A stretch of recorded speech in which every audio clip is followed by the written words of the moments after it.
Muy buenas tardes, amigos y amigas. Bienvenidos y bienvenidas a este su programa en la tarde, todos los domingos de 2 a 3 con Eda López. Hoy, primero quiero darles las gracias por su audiencia tan fiel, gracias por sus comentarios, de verdad que me honran con sus palabras de aliento y sus reacciones. Hoy nosotras les vamos a dedicar este programa a la crisis de agua, pero vamos a hablarlo en el contexto de una comunidad, en un sector en específico. Para eso me acompaña una persona de la comunidad de nombre Ana Andresian. Buenas tardes, Ana. Buenas tardes. Sí, Ana, quería comenzar este programa contigo porque por necesidad de la propia comunidad, tú has creado una herramienta de monitoreo de cuándo hay o no hay agua. Cuéntame cómo surgió esa idea. Pues la gente estaba recopilando datos antes de que se concretara el proyecto que tenemos ahora. En 2024, cuando empezó el proyecto, varias personas mantenían listas de interrupciones y yo misma tenía algunas anotadas en mi calendario. Se me ocurrió una manera de mantener un registro en un formato digital y de ahí surgió el proyecto. Y ahora las interrupciones se documentan de manera coordinada y colectiva y tenemos una herramienta que pone esos datos a la disposición del público. Y me puedes ayudar a entender el sector que cubre las interrupciones de este sector que tú monitoreas con tu herramienta. ¿Cuál es?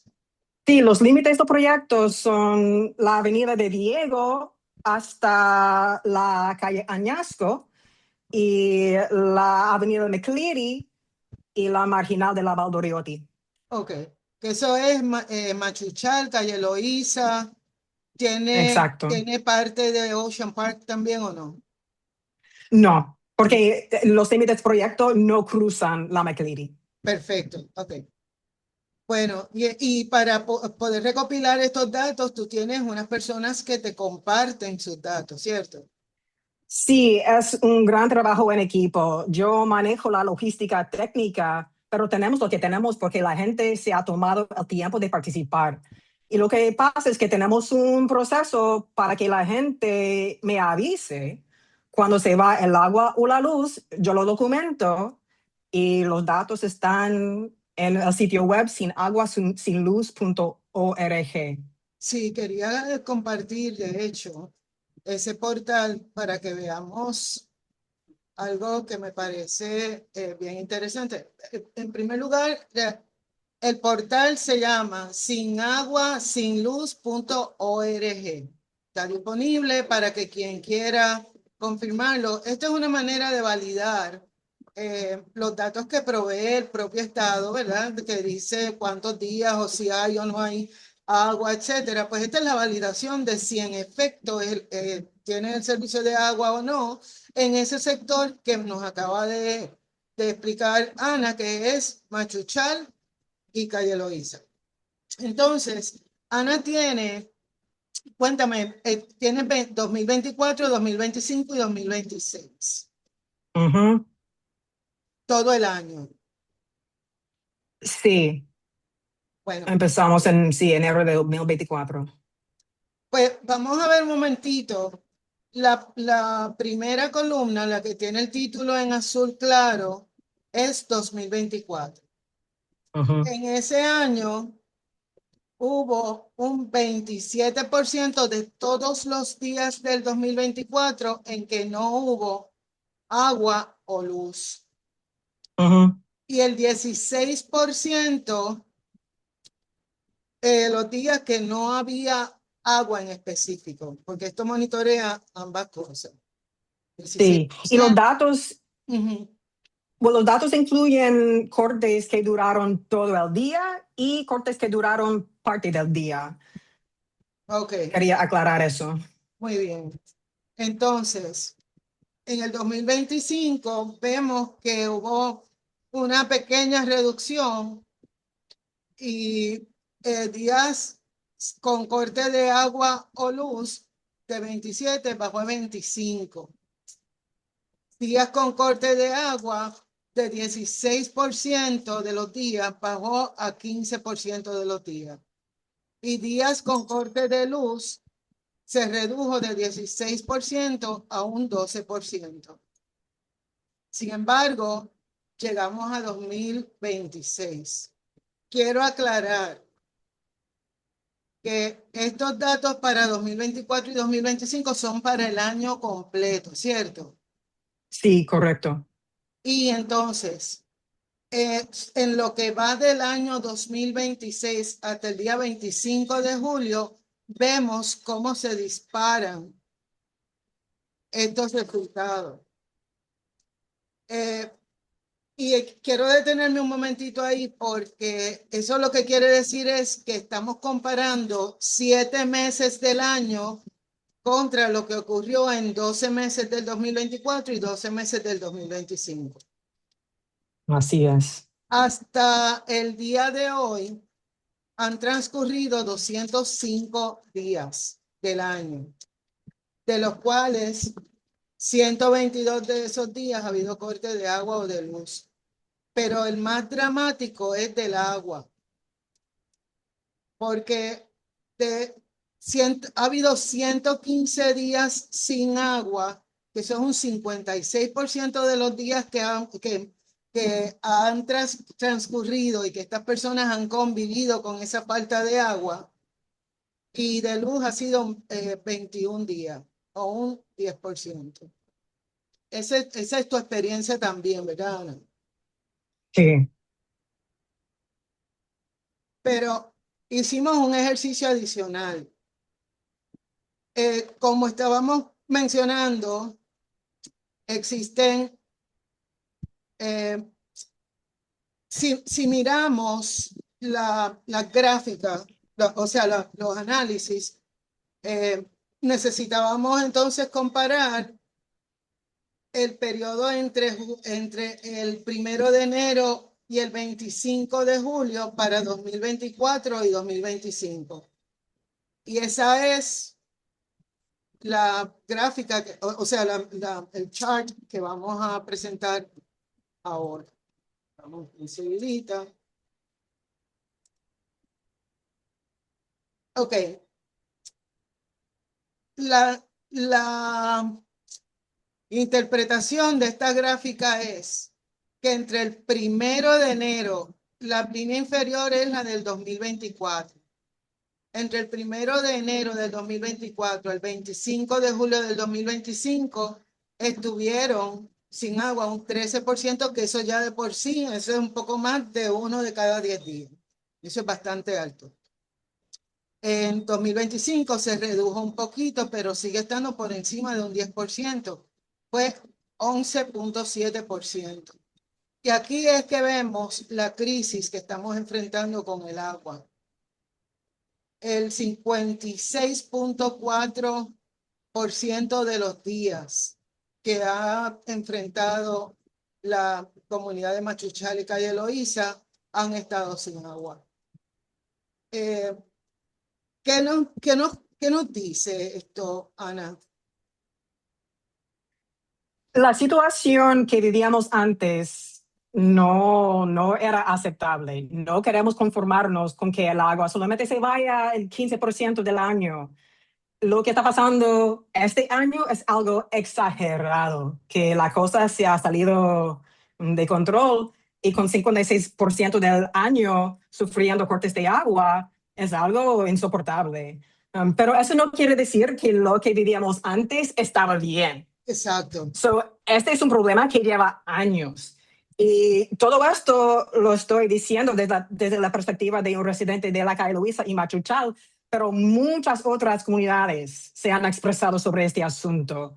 Y hay tantas personas afectadas. Expreso mi solidaridad con todas las comunidades que han alzado la voz sobre la crisis de agua. Y el reclamo es sencillo, exigimos agua. Ana, te tengo que dar las gracias por esta introducción porque nos va a dar el contexto para el resto del programa, en que voy a tener a 2 residentes de la zona. Y quiero destacar, esto es nada más que un sector.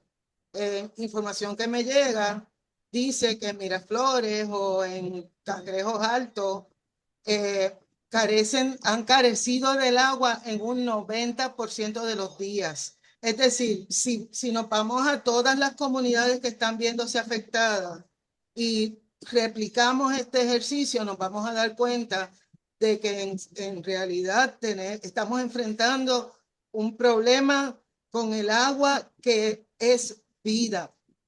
Así que gracias, Ana, gracias por conectarte, gracias por esto que estás haciendo. Eh, y les invito nuevamente a que vayan al portal de Ana, sinaguasinluz.org. Gracias, Ana. Muchas gracias por tenerme. Sí, pues regresamos enseguida con un panel bien interesante. Hoy tengo dos invitados especiales que voy a presentar ya mismo, pero como habíamos anunciado en el primer segmento, estamos dedicándole este primer programa de una serie a la crisis que estamos enfrentando por el agua.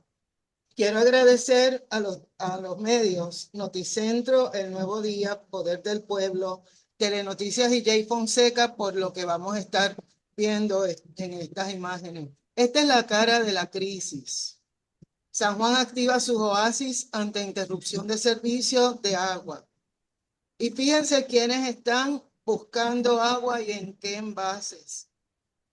En los residenciales públicos, muchos de ellos tienen 2 o 3 pisos. Hay mucha gente que vive en segundos pisos. Subir esas pailas de agua es una tortura. El peso, el que no se nos derrame el agua, etcétera, etcétera, lo hace una tortura. Este es el estado, es una muestra del estado en que se encuentran nuestros acueductos, ¿verdad? Esta es agua fresca que se está perdiendo y como todo el sistema de agua en Puerto Rico es subterráneo, no nos queremos imaginar cómo están en otras partes del país. Esto es un salidero que está en Arecibo. Y yo confieso que desde que yo era muy joven, yo tengo ahora 64 años, yo recuerdo que siempre se decía que en Puerto Rico se perdía más del 50% del agua. Y siempre he tenido la pregunta de qué pasó que nunca hubo un proyecto para recuperar el agua que se pierde, que no se puede, es el agua que sale de los acueductos, pero que no se puede facturar porque se perdió en el camino. ¿Dónde está esa agua? ¿Hacia dónde llega?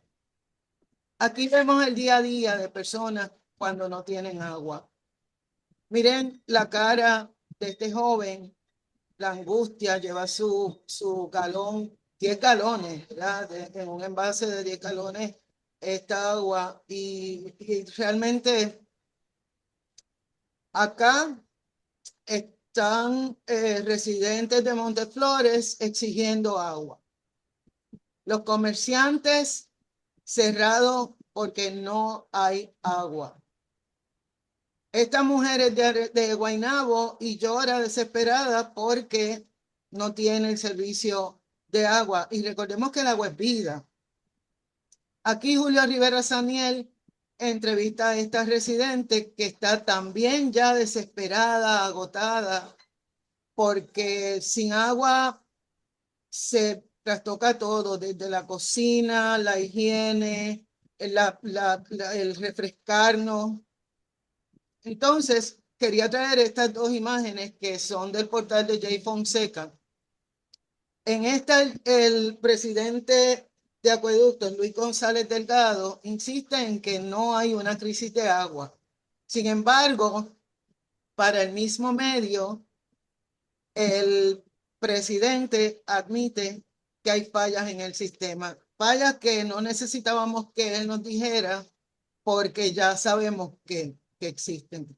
Tengo hoy como invitado e invitada a dos residentes de un sector que, que ha sufrido mucho por la pérdida del agua, por estos, eh, no es solo que se vaya el agua, que se la lleven, ¿verdad? Que se vaya, sino el restablecimiento, la incertidumbre. En primer lugar tengo al señor, perdón, Alfredo Cuyar y tengo a Dara Rivera. Y a ambos les digo, siempre yo comienzo mi programa preguntándole a las personas, ¿quién eres? ¿Quién es Alfredo Cuyar? Pues Alfredo Cuyar es un líder comunitario del área de Ocean Park, que después del huracán María me vi obligado a activarme para ayudar a las comunidades. Y he estado pasando de crisis en crisis. Cuando creo que estoy acabando una, comienzo otra. Y la realidad es que esta del agua ha sido la peor. Ha sido sumamente difícil. eh, y, y nada, me he involucrado en ella a todos los niveles para ver cómo puedo ayudar a conseguir una resolución. Me parecería imposible. Y Dara, ¿quién es Pues Dara? buenos días. Soy residente del área de Santa Teresita. Vivo en esta comunidad hace muchísimos años, primero alquilando, luego pues pude comprar mi casita. Tuve la oportunidad en una reunión de residentes que Alfredo nos dio una charla sobre la situación de las bombas de la Valdoriotti, ahí es que me envuelvo, ¿verdad?, en todo lo que es pues la ayuda de las necesidades de las comunidades. Entonces, Alfredo es el que me manifiesta, mira Dara, ayúdame con esto, y honestamente pues al igual que Alfredo, esta crisis del agua pues ha sido bien traumática para todos nosotros, porque ver la desesperanza, ¿verdad?, del país, de los residentes, de los vecinos, la agonía, la frustración, la falta de comunicación, ¿verdad?, del honor a la verdad, porque pues muchas veces nos mienten en el camino y uno piensa, ¿cuál es la necesidad?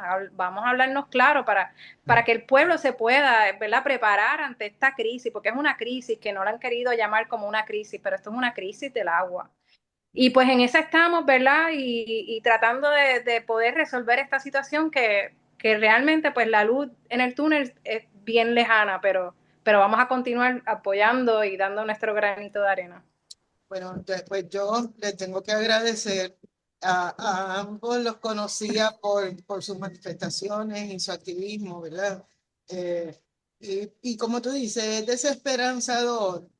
Y yo soy una persona que siempre parto de una esperanza incorregible, ¿verdad? Pero a veces uno como que se siente un poco desalentado porque quienes tienen el poder y el control no lo ejercen o no hay la voluntad. Nos rescatan personas como ustedes que nos inyectan esa esperanza de que colectivamente lo vamos a poder lograr. Uh-huh. Yo entiendo que el problema que tenemos con el agua es multifactorial. Y quiero contextualizarlo en la región donde ustedes tienen el activismo. ¿En qué regiones, qué comunidades envuelve lo que ustedes hacen? Bueno, nosotros en realidad estamos en lo que llama acueductos, el área metro, y nuestra área cubre desde la calle de Diego en Condado hasta Piñones.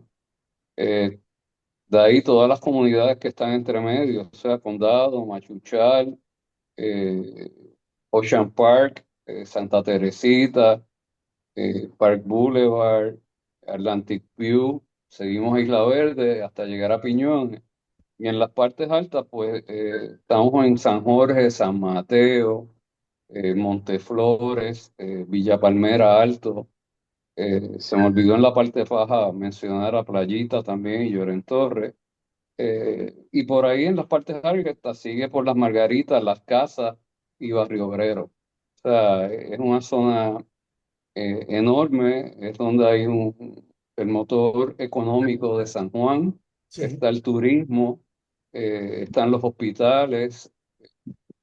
Eh, es el corazón de la ciudad, ¿no? Si vamos a ver, eh, y es irónico, ¿no? De que esta es la zona donde Acueducto ha elegido cerrar válvulas y limitar el acceso al agua, eh, que es un acto deliberado, porque es que no es que el acueducto haga eso por sí solo, es que hay órdenes a niveles ejecutivos de cerrar esas válvulas porque entienden que comprometen el sistema de acueducto, que interesantemente, siendo un sistema de los años 50 y teniendo sus problemas de infraestructura, funcionaba muy bien antes que comenzara esta administración, hace 12 meses. O sea, nuestros problemas comenzaron cuando cambió la administración, despidieron personas capacitadas, profesionales y con pericia, y fueron sustituidos por personas que eran políticas, ¿no? Que hicieron campaña y que no tienen idea de lo que es un acueducto y cómo funciona. Creo que es muy importante mencionar que el acueducto de San Juan, eh, de todos los sistemas de acueductos que tiene Puerto Rico, es el más complicado, ¿no? Fue de los originales, un sistema de interconexiones de aguas que vienen de distintos centros de abastecimiento. Y operarlo, hay que saber operarlo, y hay que tener la malicia, ¿no? De que cómo yo hago funcionar ese carro viejo, si lo comparamos con un carro viejo, cómo lo hago funcionar en lo que puedo comprarme otro o puedo arreglarlo. Y lo que está pasando es que todas las personas a nivel de gerencia e inclusive a nivel de brigadas que tenían esa pericia, por estos cambios que hicieron, ya no están. Y las personas que están, eh, yo digo que por incompetencia, y he llegado a esas conclusiones que lo puedo explicar más adelante, eh, quieren hacer pensar que el sistema de acueducto es un sistema que corre por sí solo, eh, que lo deja ahí, que las aguas van a llegarles a todo el mundo.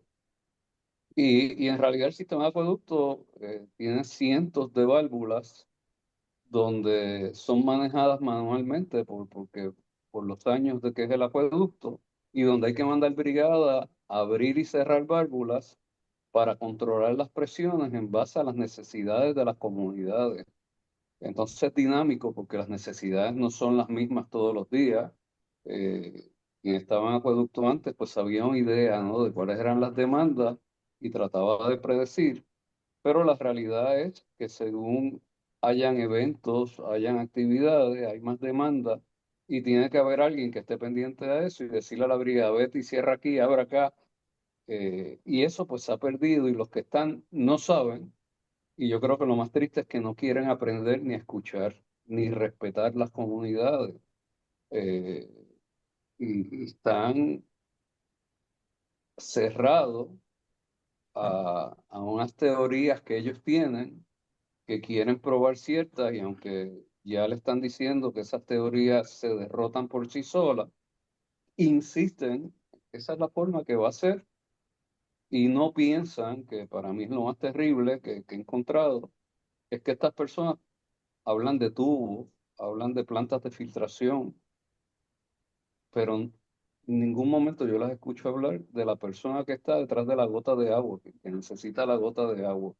Ese concepto de servirle a un pueblo y que lo que yo hago afecta a un pueblo, no está ahí.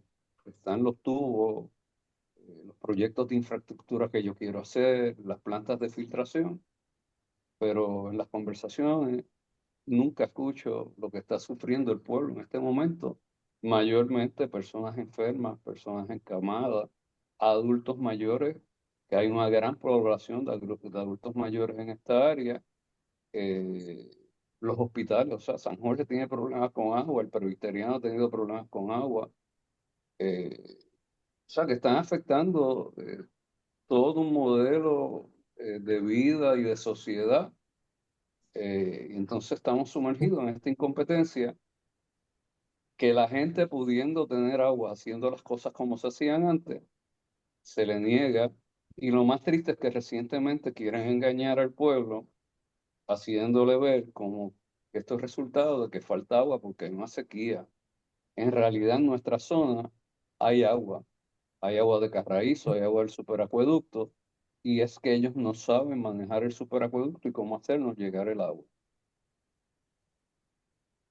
Cara, Sí, como muy bien, ¿verdad? Lo explicó Alfredo, la infraestructura por sí sola no explica todo. claro. También hace falta la planificación, el mantenimiento preventivo, la administración eficiente, ¿verdad? Y colocar las personas que tengan la capacidad y la inteligencia de poder operar este sistema, ¿verdad? Y dejarse ayudar, porque aún teniendo una persona que sí conocía el sistema, sí estaba capacitado, porque la infraestructura es de los años 50, ¿verdad? Pero yo nunca dejaba de tener agua, a pesar de que esa infraestructura pues lleva muchísimos años, porque tenían personas capaces de operar estas válvulas. De un mes a otro, tan pronto removieron al personal capacitado, comenzamos a sufrir esta tragedia. Y el no reconocerlo es, ¿verdad? Es bien doloroso, ¿verdad? Así que las decisiones de gestión son igual de importantes que las tuberías. Y deben, como muy bien lo especifica Alfredo, nosotros que estamos envueltos con las comunidades, tanto Alfredo como yo, recibimos constantemente llamadas de personas, mira, ya no, me dicen literalmente, ya no quiero vivir. Entonces, tú escuchar eso, ¿verdad? Es frustrante, a mí me rompe el alma, yo, ¿verdad?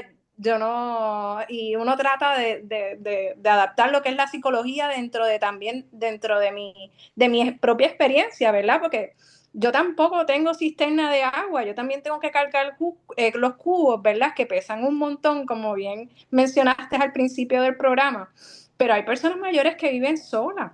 Y entonces cargar estos cubos de agua en un cuarto piso, por ejemplo, lloré en Las Margaritas, son cuartos pisos, en cuartos pisos que viven solos, personas encamadas. Yo quisiera multiplicarme por 100 para poder ayudar a todo el mundo, ¿verdad? Y ver que no, que el Estado no ha actuado ante esta situación como lo que mencioné, como lo que es una crisis humanitaria. eh, a mí me da vergüenza ajena, honestamente. O sea, y eso es sumamente importante y lo hemos presenciado, la incapacidad. Hemos participado en lo que fue la interpelación, en lo que fue la convocatoria que le hicieron, la comisión total, perdón, al personal de la autoridad de acueducto, y escucharlo de su propia voz, el no reconocer las mentiras que expone, el decir que teníamos agua cuando no teníamos agua, muchas veces salía en la prensa. Eh, es como las gringolas que se ponen los caballos, que van por ir para el frente y no quieren mirar y extender su visión hacia los lados. Entonces, pues, es bien frustrante, pero pues, eso es lo que por eso estamos reclamando. Hay algo que para mí, ¿verdad? Porque yo trato de seguirle el tracto, ¿verdad? A lo que está ocurriendo para mirarlo desde el punto de vista de administración pública y gerencia de operación. Y yo tengo muchas preguntas sobre eso. La primera que tengo es, ¿por qué si el actual presidente de la Autoridad de Acueductos y Alcantarillados lleva décadas como empleado de carrera en acueductos? ¿Por qué de pronto los problemas, las raíces de los problemas, según él los plantea, venía desde hace tiempo? Encuentran algunos equipos sin tocar y sin instalar. O sea, hay una ineficiencia, por no decir dejadez, ineficiencia que es crasa, ¿verdad? Porque yo me imagino que estando en acueducto uno se pregunta, mira acá, pero ¿y ¿cómo vamos a garantizarle el servicio a la gente, digamos, de San Mateo o de San Jorge, etcétera? Si estaba en la misma agencia, ¿por qué no sabía, no conocía cómo abordar los problemas que él adjudica a lo que estaba pasando? Yo no entiendo eso. Es como si yo estuviera trabajando, digamos, es como trabajé en el tren urbano y de pronto me doy cuenta de que no está funcionando porque no tienen baterías los trenes. ¿Y cómo, que yo hacía antes? ¿Me siguen? ¿Cómo es posible Yo, justificar una cosa como esa? bueno, yo creo que en ese punto no hay justificación en realidad. Yo creo que lo que estamos viendo del ingeniero Luis González Delgado, eh, a quien he tenido la oportunidad de conocer personalmente, es una persona que es mendaz y deshonesta, ¿no? Es una persona altamente política y lo que está tratando es de justificar lo injustificable, que hace las cosas peor. Yo le he dicho a él directamente que yo como un ejecutivo retirado, para arreglar un problema, lo primero que hay que hacer es aceptarlo. Ujú. Eh, Establecer un plan de transición, decírselo a la gente y decirle después de ese plan de transición cuál es el plan a largo plazo. Claro.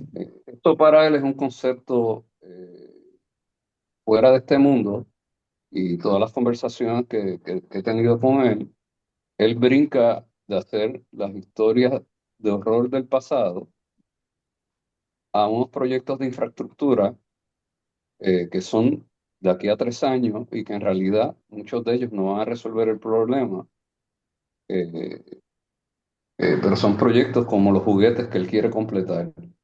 Eh, Más de lo que usted dice, que lleva que lleva décadas en autoridad de acueductos, para mí lo más chocante es que él haga esas expresiones cuando él fue el gerente de infraestructura. O sea, si hay problemas de infraestructura, él estuvo a cargo de evaluar la infraestructura y Claro. después de esto pasó a ser el vicepresidente de operaciones, donde todos los directores ejecutivos de área se reportaban a él.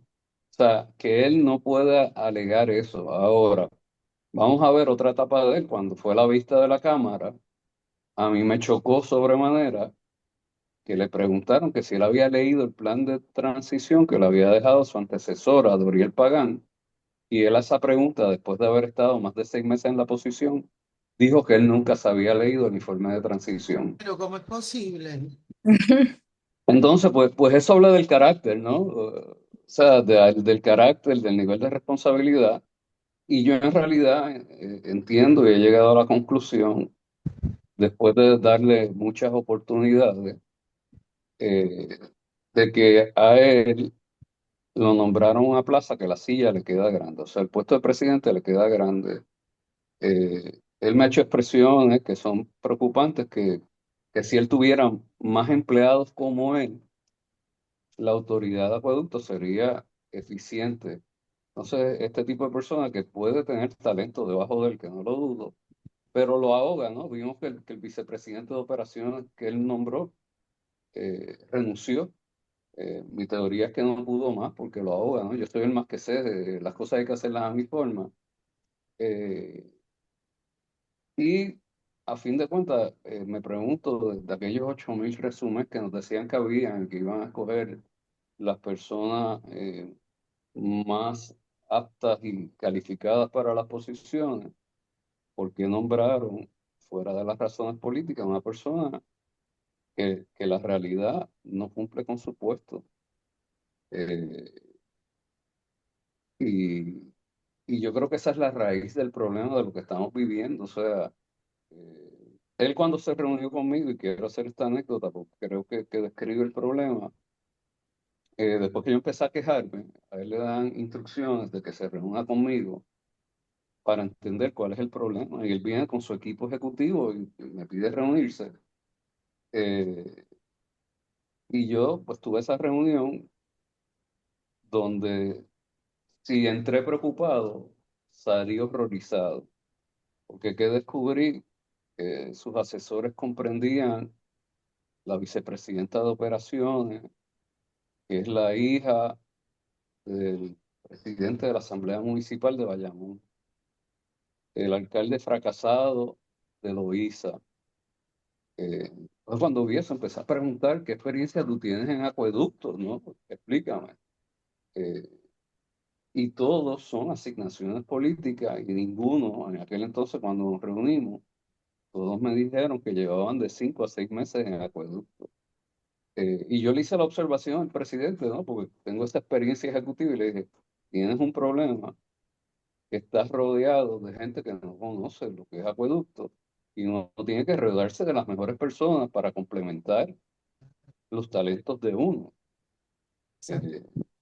Él me miró. También me di cuenta en esa reunión que le dije, óyeme, aquí había alguien que corría el acueducto y lo corría bien. Si cometiste un error en sacarlo, sea razones políticas o lo que fuera, a veces uno en posiciones de responsabilidad tiene que doblar la rodilla y aceptar que cometió un error y traer la persona para atrás. Claro. Se desfiguró, cuando hablamos de eso, se desfiguró. Eh, y entonces, eh, pues esas conductas, yo salí de esa reunión, inclusive llamé a varios de los políticos electos y les dije, tienen un problema, que pusieron a alguien en acueducto, que yo que contrataba personas de ese calibre, yo nunca hubiese contratado. O sea, y no es nada personal al ingeniero Luis González, porque como persona tal vez es excelente ser humano, pero simplemente a veces en estos asuntos políticos ponemos a personas en unas posiciones para las cuales no tienen eh, las calificaciones para estar ahí. Eh, entonces Algo, lo más triste de todo esto es que ha salido a relucir. Hay un consenso dentro del mismo partido que domina, que barrió, ¿no? Como dicen, de que esta persona tiene que salir, por lo menos en la Cámara ese es el consenso, en el Senado ese es el consenso, eh, pero de Fortaleza dicen que no, que esa es la persona que tiene el mayor apoyo. Eh, yo tengo con ese concepto un problema mayor porque si tú tienes ciudadanos que están sufriendo, te lo están dejando saber, se lo expresan. Tu presidente se le ha sacado mentiras a diestra y siniestra, tratando de decir que hay agua cuando no la hay, diciendo que hay un 99% de gente sin servicio mientras tiene eh, media área metropolitana sin agua. Son tantas que la verdad haríamos todo el programa. Pues una persona que está a cargo de este gobierno responsablemente debería responder a sus constituyentes y tomar una decisión difícil y decirle que también en esto ha salido a reducir otro área que es mayormente preocupante, que son estas juntas de gobierno que son decorativas, ¿no? Hay una junta de gobierno donde se supone que esta persona se reporte, pero vemos como él se reporta a Fortaleza y la junta de gobierno simplemente es para cumplir con la ley de que tiene que haber una junta de gobierno y no toma ninguna decisión, menos que sea dirigida desde la Fortaleza. O sea, el acueducto puede tener sus problemas de infraestructura, pero yo creo que estos problemas que estamos discutiendo son unos problemas más grandes que el mismo acueducto que necesita proyectos de infraestructura. Yo creo eh, que la politización en que estén peleando entre un partido y dentro de esa pelea se olviden de los que le dieron el voto de confianza y los tengan sometidos a que quieran crearle la norma, que la norma es estar sin agua y vivir sin agua. Es una falta de respeto y rompe todos los modelos de lo que debe ser buena gobernanza. sí, pero Pero no quiero quitarle el tiempo a Dara tampoco, así que sí, sí, vamos con No. Dara. Yo les quería comentar una cosita y es que esta semana hemos visto cómo ese modelo que no se basa en colocar a las mejores personas y los mejores talentos en los puestos que se necesitan y que ha estado a la luz de todas las personas. Hemos visto cómo en lugar de... Yo hace mucho tiempo aprendí que en los momentos de crisis es que se conoce quién es quién y de qué están hechas las personas, porque no tienen tiempo para maquillarse, ¿verdad? Ujú. La Ahí verdad la sale a relucir. sale a relucir y entonces después a veces cuando se van por una esquinita dicen contra lo hubiese dicho así o lo que fuera, pero en ese momento de crisis es que a mí me gusta observar. Y es bien duro ver la indolencia, ¿verdad? Es como si hubiera un desvínculo entre la gestión que se supone que hagan y lo que está sufriendo el pueblo. Y quería rescatar algo de lo que usted dijo, señor Cuyari, es que la función de un ejecutivo, sea en la empresa privada o en el servicio público, es planificar, organizar, dirigir y controlar. De ahí en Esos adelante, son los... esos son los cuatro pilares. De ahí sale Exacto. lo demás. Y uno no puede ser omnipresente, ¿verdad? Uno, como usted decía, se tiene que rodear de las mejores personas para poder aumentar el valor de lo que se está haciendo. Desafortunadamente en Puerto Rico, si repasamos los tres elementos que yo acabo de mencionar, que es cuál es la función medular de la administración pública del Estado, cuáles son los recursos que se ponen a la disposición del país y cuál es la agenda de trabajo que tienen esos recursos, como en el todo, en el conglomerado de cosas que se supone que haga el Estado y que asume el Estado. Mi lectura es que estamos ante un periodo crítico de colapso. Hay cosas que hemos estado perdiendo durante los últimos años que desde el punto de vista de gerencia o de administración pública o de administración va a ser muy costoso y va a requerir mucha disciplina rescatarlo para reencarrilar. Entonces decía que a mí me preocupa que es como si estuvieran en una burbuja y no supieran que una vez ganaron elecciones, se convierten en servidores públicos para todo un país, ¿verdad? Y yo a veces me siento como si estuvieran gobernando para un comité de barrio de un partido político.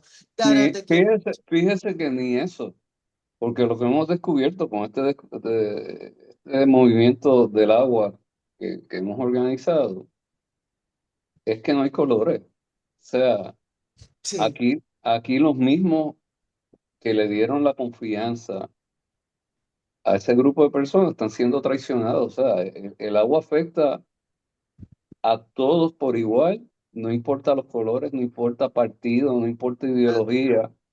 O sea, se están llevando a todo el mundo. Eh, Así mismo. Dara, te quiero escuchar. Muy de acuerdo con lo que manifiestan, ¿verdad? Y la desconexión que tienen con el país, ¿verdad? Porque este gobierno actual lleva un año ya en poder y todavía lo seguimos viendo en campaña. Esta mañana vi un anuncio del cumpleaños mientras miles y miles de personas el día antes estaban sin agua y sin luz. Ambos servicios a la misma vez y entonces este grupo planificando una fiesta. Aquí no hay nada que celebrar. El país viviendo una crisis y la desconexión es total. Y entonces, como muy bien menciona Alfredo, y lo que, ¿verdad?, he manifestado siempre, que el agua no tiene color porque es transparente, que nos pertenece a todos, les pertenece a la humanidad, les pertenece a todos los puertorriqueños. Y el deber del Estado es garantizarnos ese derecho esencial a todos los constituyentes, independientemente de cualquier ideología que tengan, ¿verdad? Es la persona que está en poder para hacer, ¿verdad?, el ejercicio de la gobernanza, que hemos visto no ha sido hecho de una manera adecuada y hemos visto que ha fallado constantemente en diferentes posiciones, escoger a las personas adecuadas en las posiciones importantes para el beneficio de todos los puertorriqueños y el beneficio del país. Hemos visto cuántas personas han tenido que renunciar, las han tenido que sacar, y que se aferran también por el amiguismo, no sé ¿verdad? Por qué razón específica, ¿verdad? Manifestarlo, cada cual que llegue a su conclusión. Mantener personas que no están aptas para estas posiciones tan importantes. Y en este sentido, el recurso del agua, ¿verdad? La autoridad de acueducto y alcantarillado requiere de una persona que tenga la competencia, de verdad, y debe, ese cambio tiene que surgir ya. Se ha demostrado, como se han demostrado entre otras posiciones, que está afectando la vida y la calidad de las personas. Sí, yo estaba verificando el portal comunitario sin agua y sin luz.org, que monitorea cuánto no hay servicio de agua o luz en el área de Marcial y Calle Loíza. Y para Claro. 2026 han pasado estas comunidades 56% del tiempo sin agua, 10% sin luz. 56% del tiempo sin agua son 115 días. Correcto. Y la vida ha continuado, tú sabes. En junio Sí, nada más estuvimos 28 días corridos sin agua. Casi todo el mes de junio estuvimos sin agua. Y eso es un agravante. Y entonces volvemos a lo mismo. Esto, nosotros, gracias, ¿verdad?, a las comunidades que estamos unidas, hemos podido informarnos entre nosotros. Mira, se va a llevar el agua, ahora mismo hay poca presión, nos mantenemos en comunicación para poder, ¿verdad? Pero en nuestro grupo no está la población completa, Claro. ¿verdad? Entonces, gracias a las comunidades que hemos estado, nos informamos, mira, se van a llevar el agua, mira, prepárense, necesitan ayuda, etcétera. Pero hay muchas otras comunidades que ni se enteran, entonces no dicen tampoco. Esta semana se iban a llevar el agua ayer a las 8 de la noche, pero hay comunidades que no tenían agua desde mucho antes. Y de eso no se habla, de eso no se dice. ¿Y qué razones ellos dan? es que ellos simplemente no dan razones.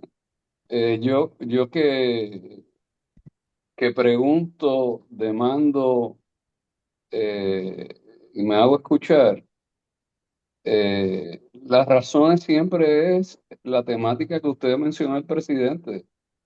Cuando yo llegué encontré un desastre, esto estaba así, eh, y esa es la excusa normal. Yo creo que dentro de todo eh, existe mala fe.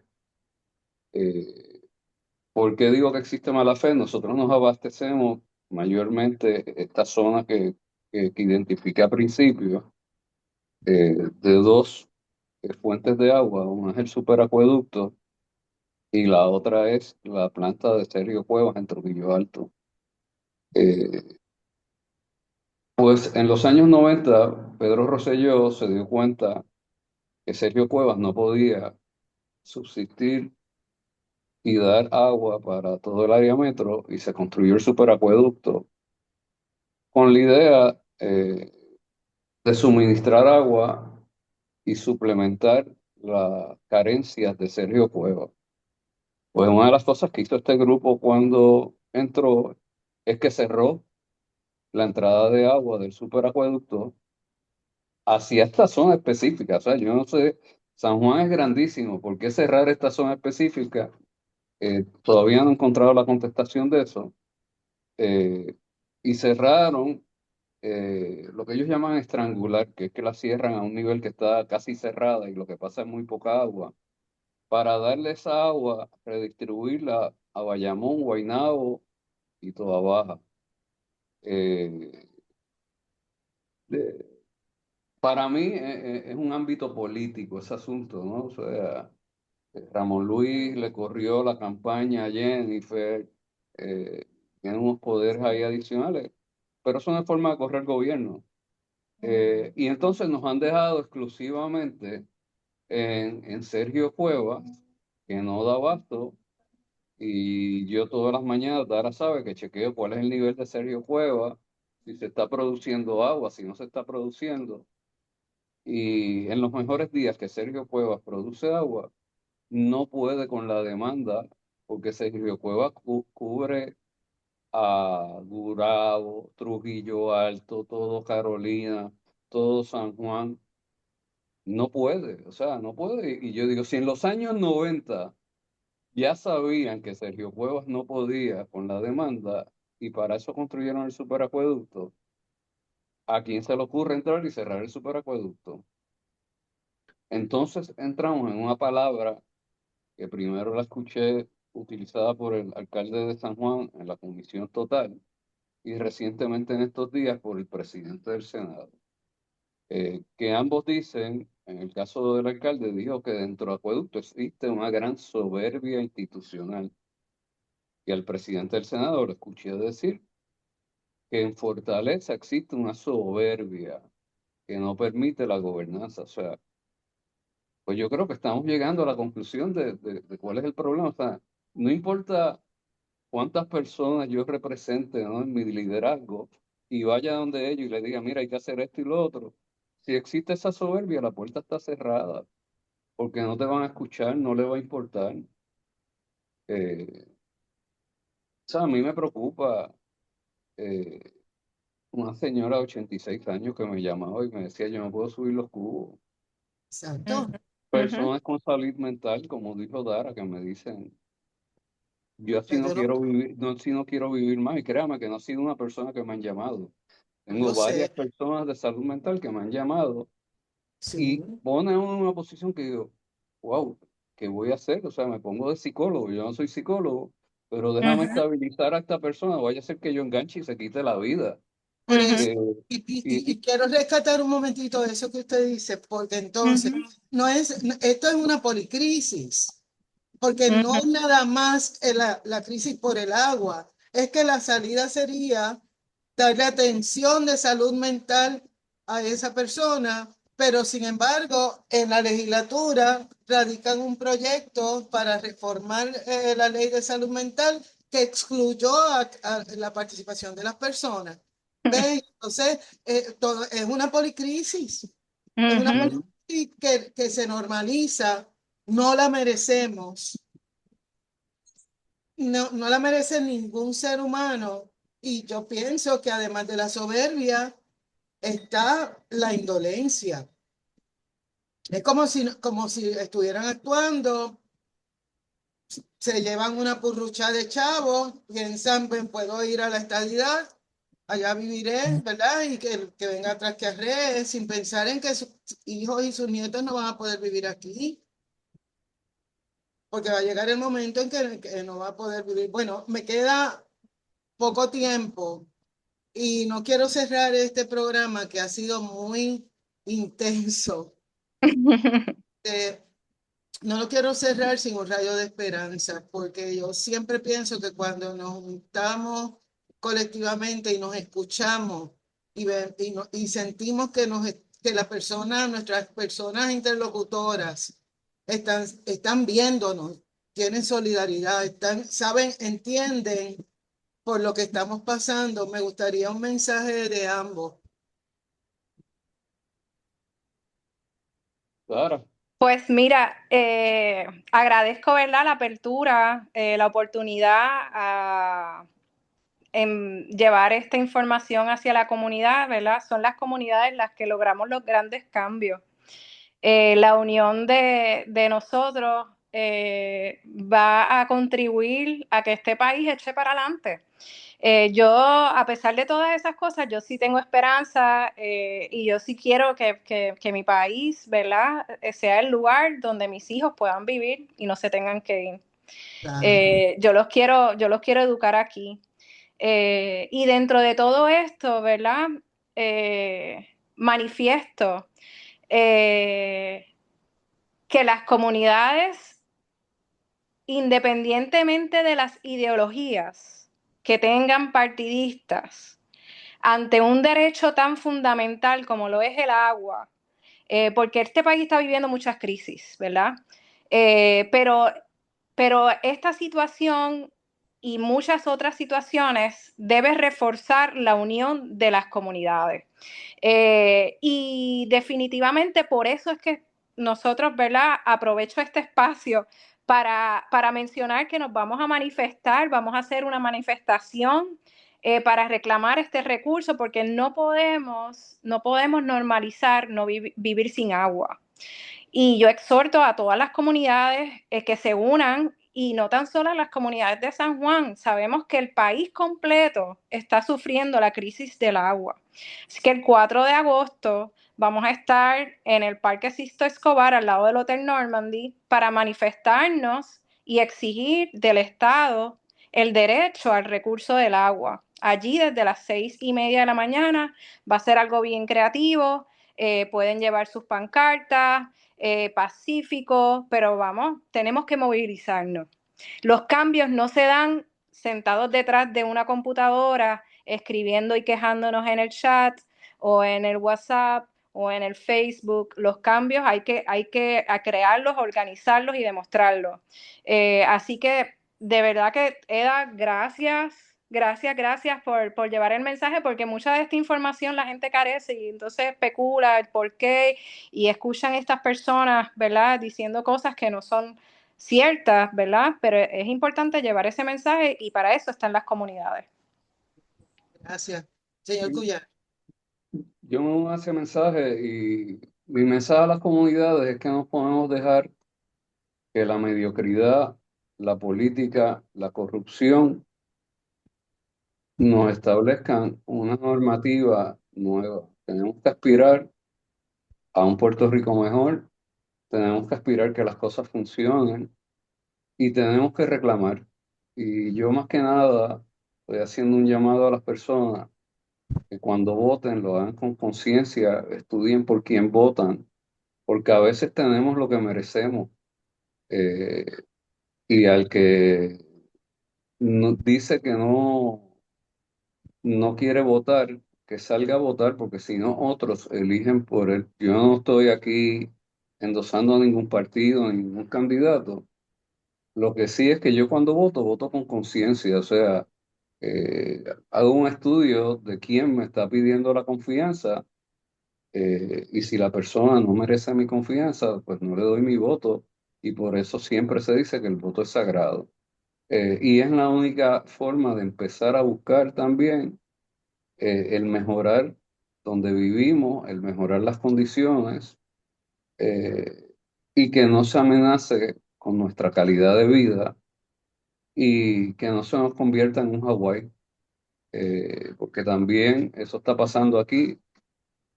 Yo no tengo preferencias políticas y tengo que hacer eso, pero hay cosas que son evidentes y no se pueden negar. Eso. Eh, y, y lo nuestro, pues hay que protegerlo, hay que proteger nuestros recursos naturales, hay que proteger el agua, hay que proteger la calidad, hay que proteger las personas, los adultos mayores que están aumentando aquí, eh, y el agua y la luz son indispensables. Más el agua hemos descubierto que la luz. El agua es vida. Ayer yo estuve en una cita médica y me estaba acordando el doctor que recuérdate de beber de 2 a 3 litros de agua todos los días. Eh, Así que eh, es vida, y los políticos que se pongan a su número. eh, Exacto. yo critico mucho que si le pediste la confianza del pueblo y barriste, pues esos mismos que barrieron, que están de acuerdo que hay un problema de acueducto, que inclusive en el mensaje del presidente del Senado lo mencionó ayer, pues que vaya a Fortaleza y se lo diga a la persona que está en Fortaleza, que es del mismo partido, y Claro. pidieron el voto total, porque así van a tener mejor control del gobierno y eso no es lo que está pasando. Eso es así. Y Puerto Rico merece mejor. Eso es así. Bueno, yo les agradezco a ambos mi solidaridad, ¿verdad? Siempre yo tengo lazos muy profundos con San Juan. Mi familia era primero del Fanguito y después de San José. Así que yo sé y tengo familia en Cangrejos Arriba, así que yo sé lo que están sufriendo. Simplemente quiero recalcar, el martes 4 de agosto a las 6:30 en el área del Sixto Escobar va a haber una manifestación reclamando estabilidad en el servicio del agua y no hablamos de los alcantarillados porque ahí también hay suchón con con las bombas, hay muchos problemas relacionados con acueducto y alcantarillado. Martes Correcto. 4 de agosto a las 6:30 vamos para allá, porque Gracias. el que no tiene, el que hasta ahora no se le ha ido, se le va a ir. Se nos va a ir a Sí, todos. y le decimos también que al que le llegó, se le va a volver a ir también. Se Así va a que no volver pueden tener mentes cortas.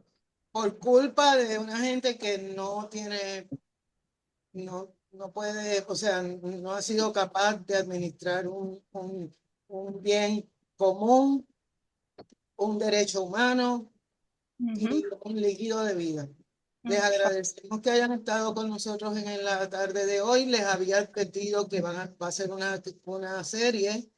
La semana próxima vamos a tener las comunidades aquí hablando sobre el agua y luego vamos a tener otras sorpresas porque hay otros sectores en Puerto Rico que están muy preocupados por el agua.